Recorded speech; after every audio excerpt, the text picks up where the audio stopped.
This program is intended for mature audiences only.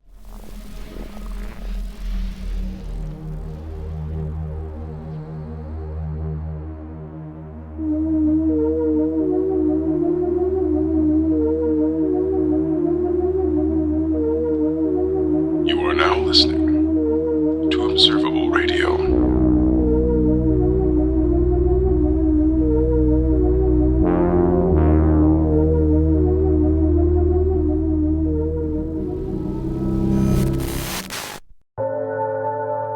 Good evening, listeners. It's me, Purpurina.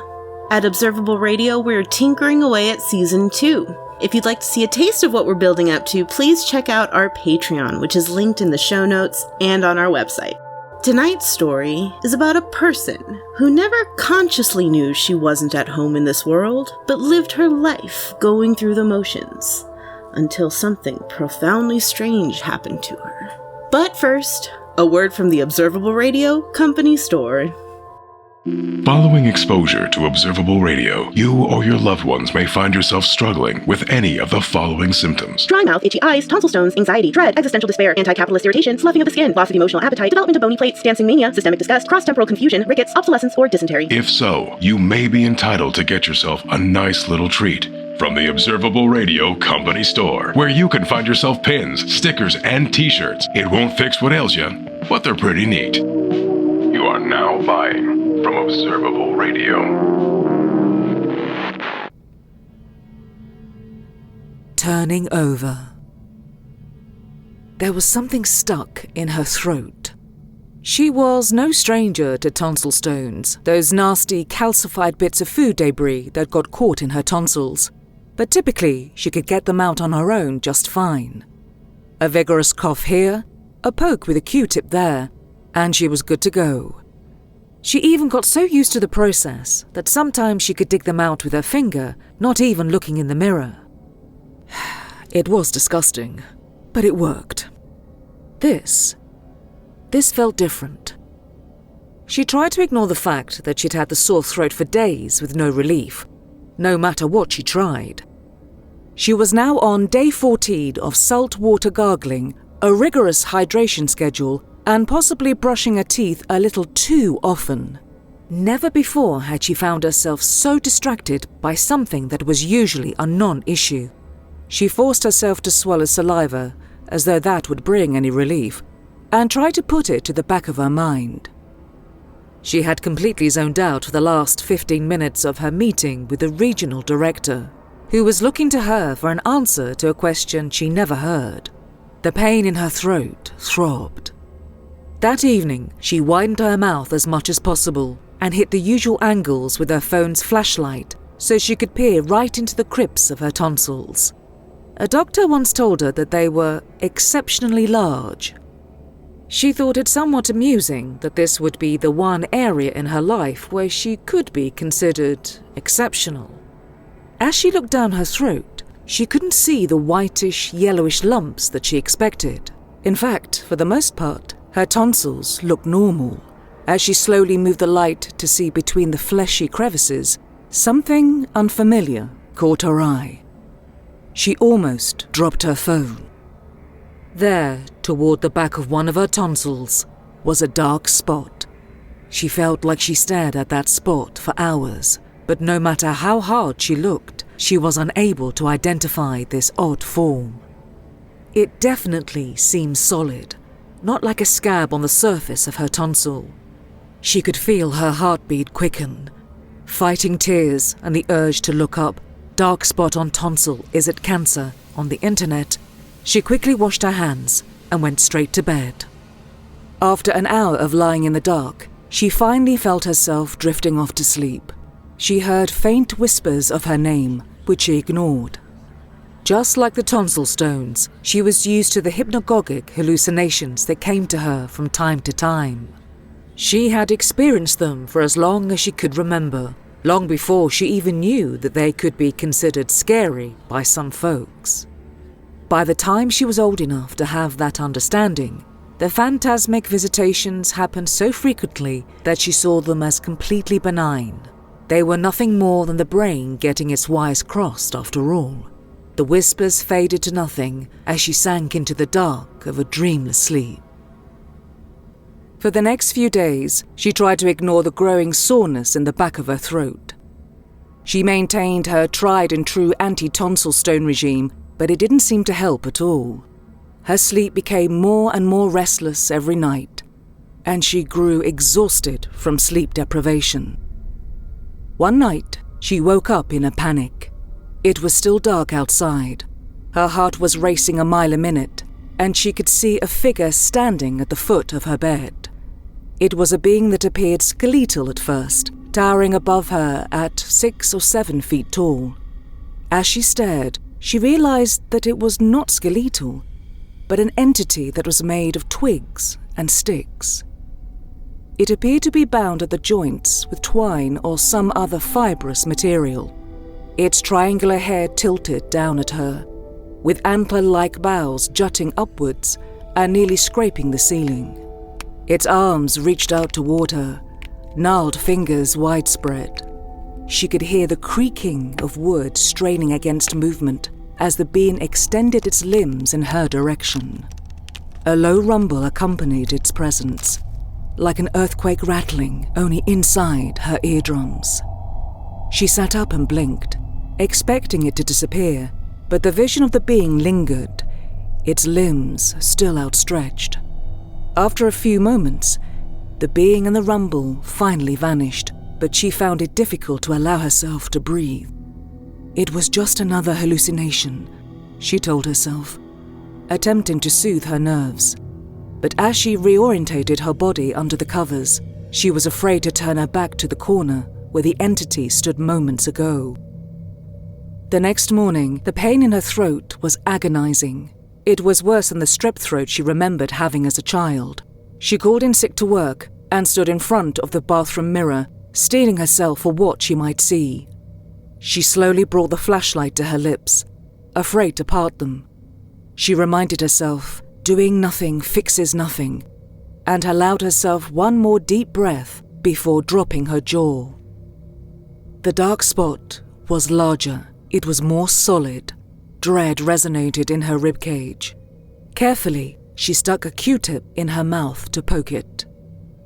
The spot was hard, but it moved. It moved like a tonsil stone. That was some small measure of relief. That meant it could come out. She took the Q-tip and gently pushed the object out toward the front of her mouth. It caught on some of her tonsil flesh as it moved, inducing a terrible coughing fit. She hoped she wouldn't accidentally inhale the thing she had coughed violently. She managed to spit something out into the sink.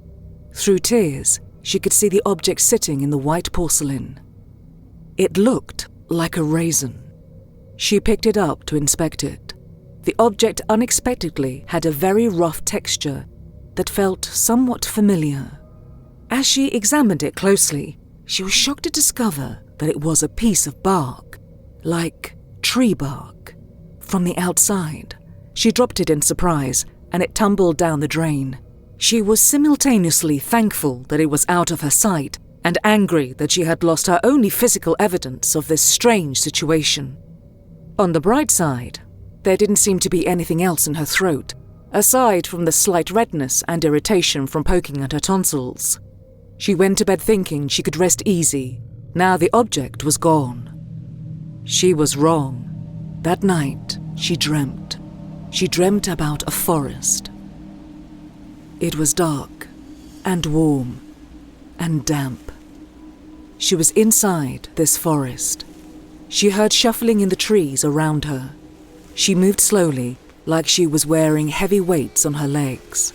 What little dappled sunlight made it through the leaves above only made it harder to tell where she was going. She had to move forward. Deeper. She couldn't breathe. Or she could. But these lungs were not her own. They were foreign, borrowed.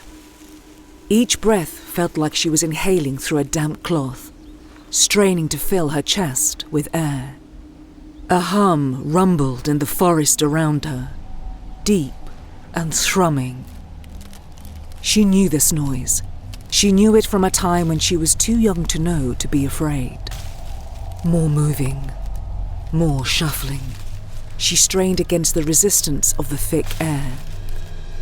It was here. She could feel it. She made it to the clearing. It was waiting for her. Its limbs reaching out toward her, its triangular head tilted at her. The antlers appeared to grow before her, reaching higher and higher. The shuffling grew louder and louder until it crashed around her, combining with a hum that was now so rich and so heavy, creating such a clamor that it sounded like boughs breaking above her head, until finally it was on top of her, and it was all she could do to not to. She woke up, in her bed, sweating and crying. Her throat was dry. She forced herself to work every day, knowing that she didn't have enough paid time off saved up to stay at home and rest. Her hair started falling out by the handful in her showers, and she stopped wearing makeup. Her wardrobe shifted from carefully planned outfits to barely meeting dress code as she wore the most casual and comfortable clothes she could get away with. She noticed that people stopped making small talk with her in the office. Some of them even avoided eye contact with her. She was too tired to care. The dream became reoccurring, sapping her of her rest and energy day after day. Every night she stayed up later as she dreaded returning to that clearing and hearing the droning and the crashing. Strangely, she was never afraid in the dream. It was almost like she was excited. But the terror flooded back to her bones upon waking as she ruminated on the fact that she did not know what was happening to her or why. Her skin started breaking out with what appeared to be blackheads, not just on her face, but across her limbs and torso. There was one particular bump on her forearm that she found herself picking at often. The sensation wasn't pleasant, but it wasn't painful either. She knew she should leave the bump alone, but she couldn't help it. One day, as she absent-mindedly picked at the bump, she noticed that something was moving inside the enlarged paw every time she poked it. She squeezed it, and it was clear that the thing inside was much larger than the small opening. It reminded her of the video she had seen of botfly larvae, except it didn't move on its own. She dug her nails into the flesh around the opening, coaxing the object closer to the surface. She was surprised to find something green coming out. It was still attached to the inner layers of her skin, but it was clear that whatever this was, it was rolled up in there. She grabbed some tweezers from her desk and got a firm grasp, pulling slowly and steadily. She could feel it heavily anchored inside her arm as it resisted her. But she didn't stop. The dull pain barely registered in her mind as she concentrated on the excavation. Relief overpowered the stinging sensation as the object was freed from her flesh. She uncurled it and found that it was a leaf. She was thoroughly unsure as to whether or not she was hallucinating, and found herself giggling loudly at this bizarre reveal. Her manager called her into the office and gave her information on stress-related leave, encouraging her to consider taking a break. The words bounced around meaninglessly, sounding as though they were traveling to her eardrums through water. She responded as though she was powered by a motor, going through the motions of expressing gratitude and nodding, though she felt like someone else was guiding her through it. She was too focused on the smell of damp moss that seemed to come from nowhere. She lost track of time even more at home. She vaguely remembered a life of paperwork. Was that yesterday? 5 weeks ago? She lost her phone somewhere in the apartment. The battery was probably long dead. Who knows if anyone had been trying to reach her? She didn't care. She was exploring her body. Since she had found the leaf, she discovered other oddities growing out of her paws. Some of them bore leaves just as the first one did. Some appeared to be the start of twigs. Those wouldn't come out, no matter how hard she tugged on them. In fact, pulling at those seemed to make them stronger. Some of these growths started happening in impossible places. She found a thorn on one of her knuckles. Her teeth started to loosen in her gums. All of the flesh inside her mouth shifted from pink to a sort of faint shade of green. Not quite a sickly green, more like something that seemed to need sunlight to feed. She couldn't remember when she stopped eating, but she kept showering. She spent more and more time showering and letting the bathroom become humid and foggy as the water ran over her. She found it nourishing. One day, as she massaged her hair, she felt something come loose. She expected another clump of hair, and she was mostly right. Within the tangle, she found some kind of vine. She smiled as she traced her fingers over it, touching the delicate leaves attached to the stem. She was delighted to find a small yellow flower near the end of the vine. When she wasn't showering, she was dreaming. She returned to the clearing over and over again. Now she was earnestly trying to get close to the entity, but she was never able to reach it before the dream ended. What used to be tears of fear upon waking were replaced with tears of sorrow. Every time she woke, she found her body to be more stiff than before. She struggled to bend her joints a little more every day. Her skin was no longer as pliable as it once was, as it slowly became a rough, protective shell. She felt like her internal structure was somehow different. Were these still bones inside her? Did her heart still pump blood? Did it matter? Somewhere in the back of her mind, she knew her days of exploration were coming to a close. She knew that if she indulged too long, she would be stuck, and all of this would have been for nothing. The day she left, she didn't bother closing the door to her apartment. She simply found her keys and walked to the car. She still had a full tank of gas. Good. She knew she was moving slowly, but she was sure that she left with plenty of time. She did not GPS. She knew exactly where she needed to go. She drove until she met the tree line. She left the car off the side of the highway, partially covered by some bush. This time, it was not a dream. She made her way through the plants, each one a familiar sibling to her. There was no man-made path, but this did not stop her. She did not need it. She made her way, her limbs stiffening slightly more with every step. Her hands were nearly frozen in place, her fingers now no more than small branches, slightly twisted, with lively green leaves bouncing at the tips. She tried not to rush her pace, lest she break something and be unable to move entirely. She could hear her limbs groaning in protest with every movement. She willed them to keep pushing her forward. She could hear the faint droning and made her way in its direction. The shuffling, she now realized, was only her.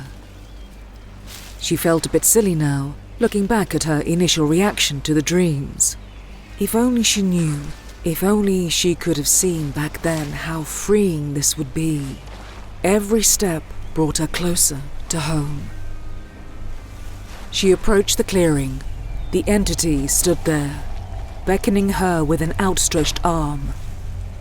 As she made her way to it, ancient knowledge surfaced from the depths of her mind, delicate blooms of story and pictures that had been buried for so long. Such an understanding would have been impossible to conceive of in her lifetime before, but here and now, there was nothing but comprehension and acceptance. The entity guided her to a spot, her spot, there in the clearing. The remains of her feet melted away as roots quickly grew over the spots of flesh that were left. She stretched the limbs that used to be her arms upward and tilted her face to meet the sun. She could feel the roots penetrating the soil beneath her, reaching the nutrients and moisture that she craved. And she felt strong. An ancient song echoed in her mind, and something within her clicked into place. She made it. She was here. She settled into her spot as the song grew louder within her spirit, reverberating through her and connecting her to her surroundings. Her body fully hardened in its position. She was comfortable and at peace. Here, she could grow, and here she would be.